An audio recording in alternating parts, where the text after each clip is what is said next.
The storm outside had begun to roar, rattling the windows of the Grand Whitmore estate like a beast desperate to claw its way inside.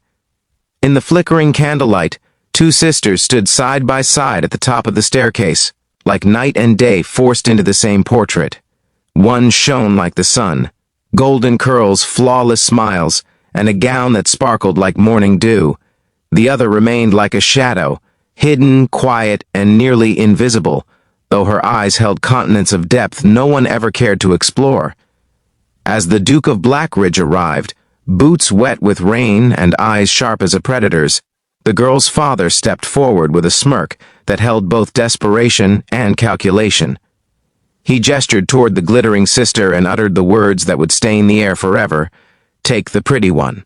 If you believe kindness, second chances, and inner beauty deserve to shine, please like, comment, share, and subscribe to this channel.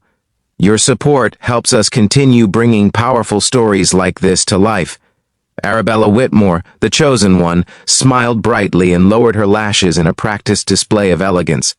Her father's pride, society's darling. Meanwhile, her older sister Elara stood rigid, hands clasped behind her skirt, as though trying to shrink into herself. She had grown accustomed to those words, or rather, the absence of them. She was not the pretty one. She was not the chosen one. She was simply there, and tonight she expected nothing different. The Duke entered with purpose, though exhaustion etched faint lines around his eyes. He scanned the grand foyer, tapestries, expensive marble, dazzling chandeliers, the wealth her father flaunted for approval. Then his gaze paused between the sisters. He studied their faces carefully, as if searching for something beyond glittering appearances. Arabella offered her most radiant smile. Elara kept still, letting silence shield her.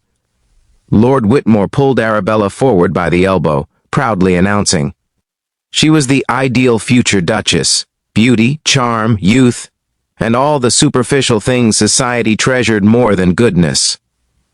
Elara watched from the corner, swallowing down old wounds that pulsed like fresh ones every time her father favored her sister. But when the Duke finally extended his hand, it was not toward Arabella. He chose Elara.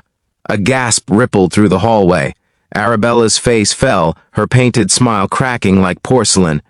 Lord Whitmore stuttered, disbelief strangling his voice as he attempted to redirect the situation, but the Duke was not swayed.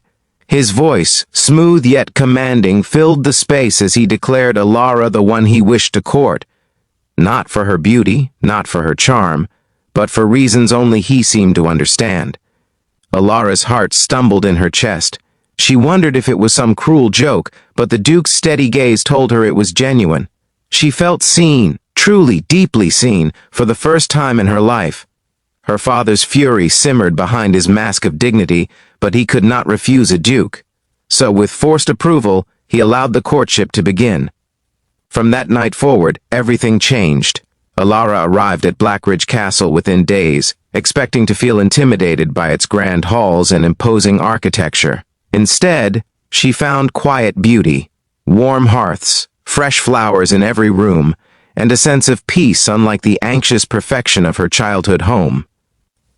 The Duke, whose name was Adrian, treated her not as a prize but as an equal, asking about her dreams, her fears, her favorite books, questions no one had ever cared to ask. At first, Elara struggled to believe any of it was real. Years of being overlooked had built walls around her heart. She spoke timidly, walked carefully, and expected disappointment around every corner. But Adrian remained patient. He showed her gardens that bloomed long after summer ended, a library filled with worlds waiting to be explored, and a hidden balcony overlooking the countryside where stars glimmered like promises. Every time she dared to laugh, she would quickly bury the sound, but Adrian noticed. He told her softly that her laughter was the most beautiful thing he had ever heard. Slowly, the layers of doubt began peeling away. Meanwhile, rumors swirled back at Whitmore Estate. Arabella seethed with jealousy, and Lord Whitmore fumed at losing a wealthy, influential match to the daughter he considered useless. They plotted invitations, parties, and manipulations to reclaim the Duke's attention, believing Elara had somehow tricked him. But Adrian avoided their schemes, showing Elara loyalty she had never known before. One evening, as rain danced against the windows, a mirror to the night they first met, Adrian revealed his truth. Years ago, he had seen Elara from afar at a charity gathering. While Arabella dazzled crowds under chandeliers, Elara had stepped outside to comfort a crying maid's daughter whose toy had broken. She had torn a ribbon from her own gown, crafting a makeshift doll to bring joy back to the child's eyes. Adrian witnessed the moment, pure kindness, unnoticed by anyone else. He had remembered that girl ever since. Elara's breath caught as she realized she had been chosen long before she ever believed she could be chosen. But life was never free from trials. As wedding preparations began, her father arrived at Blackridge unannounced, demanding the Duke reconsider. He claimed Elara was unworthy, plain, fragile. Every insult he believed justified his cruelty. The words struck Elara deeply, reviving old scars, and she nearly retreated into the shadows again. Yet Adrian stood firm like a shield before her. He warned Lord Whitmore that a man who could not see the value of his own daughter had no place in their future. Her father left in humiliation, but not without delivering one final blow. He disowned Elara from the Whitmore name. For a moment, the world felt unsteady beneath her feet. A daughter cast aside, a sister resented. A woman who had never truly belonged anywhere.